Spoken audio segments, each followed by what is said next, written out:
Sam Allen. I'm chairman of the Friends of Mount Olive City School System. Just like to encourage you to go to the polls October the 8th for early voting, and also November the 8th cast your ballot. If you're a city resident, I'm encouraging, my group is encouraging you to vote no on the consolidation of Mount Olive and Mount Sinai School System. Thank you.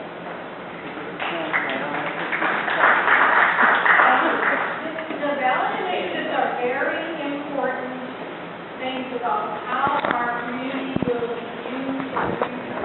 So don't sit home and skip. Make sure that you go and vote, and then all your friends go and vote. I am going to make a brief change in the order of what we're doing. I'm going to let ex-Commissioner Mary Robertson. She's our guest speaker. The next bill gets sent on the 15th, which is just a few days from now. She's going to talk to us about the tax digest. Thank you, Gretchen. And good news, I'm not on the ballot, so I'm going to copy all of there may be something good and fun. I'm not real good behind the microphone. Is this better? Can y'all hear me? Not hear me? Very good. Okay. As I said, I don't do real well standing still. I've asked Ms. Joyce to pass out some a couple of handouts I have. I'm going to try and not bore you with a whole bunch of numbers and boring tax things. I tell you, when it got to be 6 o'clock and there were only about 4 people here, I said, no wonder nobody came. They knew that we were going to talk about taxes. But I will try to make it a little interesting and entertaining for you. Before I do that, though, those of you who are running for public office, let me tell you one little thing. You don't campaign for 90 days, you campaign 365 days out of the year. So you don't turn it on and turn it off like water. You've got to act every day that you're in office like tomorrow's the election. And I think if you treat people like that, and you treat your staff like that, and work with people, I think you'll find that when the election comes, it just makes it a little bit easier. I know what y'all are talking about getting out going door to door in July and August. It's mighty hot in South Florida. But, just keep that in mind. No matter what day it is, if you campaign all the time and treat your people like tomorrow's the election, I think you'll find that it just gets easier and easier. Gretchen asked me to talk to you today about tax digest, and let me tell you first of all that the tax digest doesn't come from the tax collector. What our office does, we're like back in. We're the bank that you give the money to. The digest comes from the tax assessor side.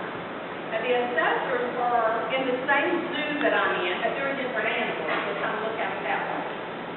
They are also an elected board, but they do not report to the tax collector, and they have a whole staff different than my staff.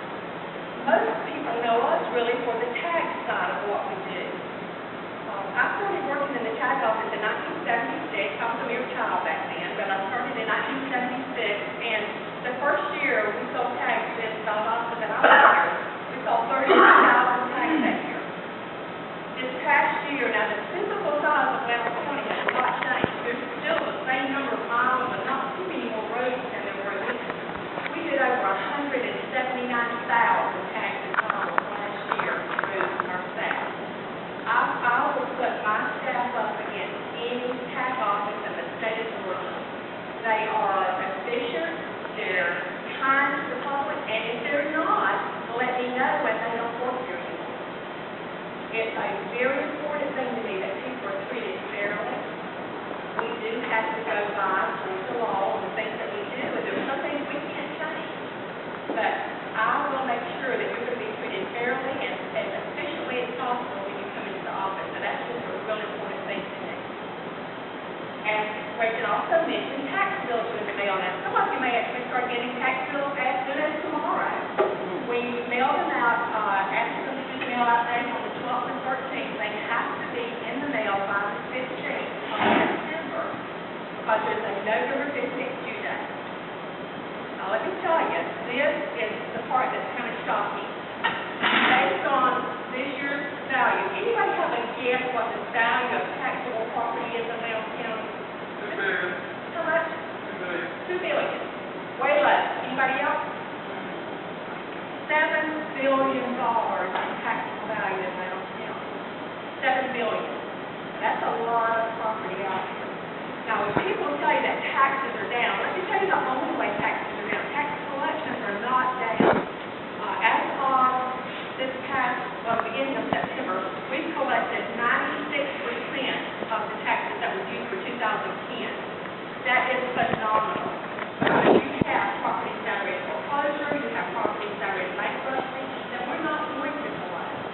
So on the collection of money, we're way up there, real close to 100% of what's going to be collected. Now, where people have lost money, the law changed for this year. And whatever a property sells for, that's what that property has to go on the tax docket. If you have a house that was on the tax books for, say, $250,000, and because of the way things are going, now you sell for $170,000, well, that house has to go on the tax digest with the assessors at $170,000. And you say, well, that's not a big deal. That's not a huge loss. But let me tell you what really a big loss was, just for an example. Cracking Good, the bakery out of Park Street, that was on the tax rolls at over $8 million. It sold for $800,000. So that's over $7 million in tax value that was lost just on that one piece of property. So overall, the values are down just a little bit from what they were last year. But overall, because there was a little bit of new construction, believe it or not, it really broke out to about a zero growth. Those of you who work with the digest and with steady millage know that we had probably a zero growth this year. But we did not have a decrease, so that was a good thing. Our 2011 tax digest that the bill's going out now, we billed out $71,964,000. That's for 2011. That's a lot of money to be coming back into Roanoke County. That's a lot of responsibility. I say my job is not about physical work that I do. It's not about the labor. It's about that responsibility of getting that money in and making sure it gets to the right people. We had to drop something that says 2011 net millage. That's just something you kind of look over, and this gives you an idea of where your tax dollars really go. That first column that says District 2, 3, 4, and a whole bunch of others, that's anything in this county that's in an unincorporated area. You have an area like Dasher that's incorporated, but we're not in that. We have District 1, but any of your unincorporated areas in that district. And of course, District 1 is inside the city of Valdosta and Hayhire and so on. You can see from their total millage what goes where. And Mr. Sam, I'm not picking on you because I know that these folks spend that money well, but the big part of your tax bill goes to your public schools. We have people, and it should. We have to educate our children. This is where that money goes. But that you can kind of see from this breakdown where your money goes on the city school part and on the county school part. There's a lot of people that made comments too. I'll point out, you'll see the industrial authority has $1 per thousand. This means how many dollars per thousand of your tax money goes to that entity.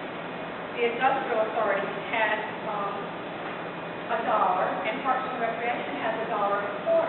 We'll have people come to me and say, I ain't going to no park, I ain't paying for no park, why do I have to pay for the park? We've always paid for the park, we've always paid for the industrial authority. It was all lumped together in the county money, so you really didn't know where it was going. This way, we know where that money's going and who's getting it and makes them accountable for that money. The other sheet that you got, little pink stripe sheet, where does your money go?